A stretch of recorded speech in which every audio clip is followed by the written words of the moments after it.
Localization is the flavor of the season in the West, and is also a demand being heaped upon India's IT industry. Protectionist policies are forcing Indian tech firms to hire more in the US. As such, Infosys has decided to move Srikantan Moorthy, who was heading application services at the software major, to the US, to oversee talent acquisition there. It only helps that Moorthy has also served the company as its group head of human resources development, HRD. Clearly, Moorthy will have his hands full in the US. In a recent interview to the Times of India, CEO Salil Parekh said the Bengaluru-based company would be looking to hire college graduates in the US. It hired 3,900 workers in the US, including 850 college graduates, in the year ended the 31st of March 2018. The company is building a 50-acre training facility in Indiana, according to a Bloomberg report.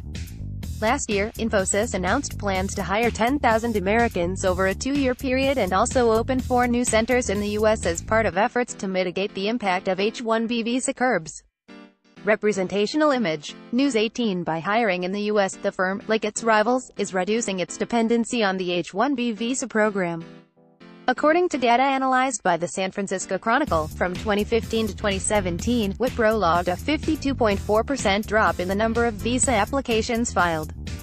Infosys logged a 38.1% reduction while TCS reported an 18.3% decline.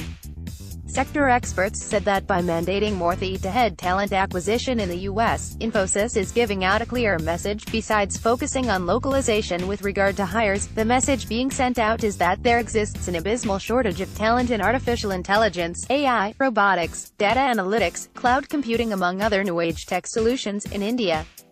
Hiring in the U.S. will aid digital transformation and the company will want to hire people with a digital background, said Chris Lakshmikant, founder, CEO and managing director, The Headhunters, an executive search firm specializing in C-suite search and senior-level talent acquisition. When Infosys makes an important move like placing a veteran in the U.S. for talent acquisition, it goes to show that the country is the target market for the company, said Amit Nankayolyer, associate professor, organizational behavior, IIM Ahmedabad. He said the move will help bring in the right cultural fit in the U.S., where the firm's customers are based. By hiring locals, the company will be able to boost its reach in the U.S. Tech hires in India have not been able to fill roles that the company requires in the U.S., and some skill sets are possibly easier to procure in the U.S., he added. Lakshmikant felt the truth that most shy away from is the fact that hiring people of the same color makes it easier to run a consulting business in the U.S. Also, you need MBAs with a technical background to do justice to some of those roles, which India cannot match up to. Creativity is also an important component of the tech quotient. Indian techies are not as creative as their U.S. counterparts, and may not be able to cater to job demands in that country, added Lakshmikant. At the end of the day, a company must have a healthy bottom line. Any strategy that facilitates the same will be adopted. With visa legislation becoming restrictive, it is better to hire locally and meet business targets, and focus on the bottom line, said Alka Dhingra, general manager, Team Lease Services. Infosys will have to take to revenue streams that reduce costs. If that can be achieved by hiring locally in the U.S., helping it meet its targets, that will be the way for the firm and for any other IT company in an increasingly higher local, global world. Dhingra added. Inorganic growth. Infosys could also boost its employee count in the U.S. via acquisitions. Lakshmikant said that given the shortage of talent in the new-age digital space, sought by the IT major, it will look at 2 strategies: hire more in the U.S. and acquire small companies there, which can help expedite its digital transformation. Over 25% of Infosys revenue comes from digital. The BSE-traded firm recently announced the acquisition of Wong Duty Holding Company, a U.S.-based digital creative and consumer insights agency, for $75 million.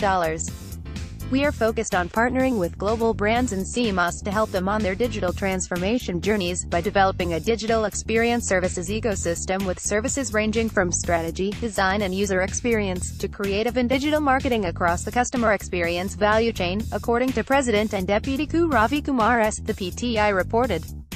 Wong Duty's expertise in driving innovative creative solutions is already yielding significant results in Infosys' initial collaboration with clients, and the acquisition will further enhance the company's capabilities in this space, he added.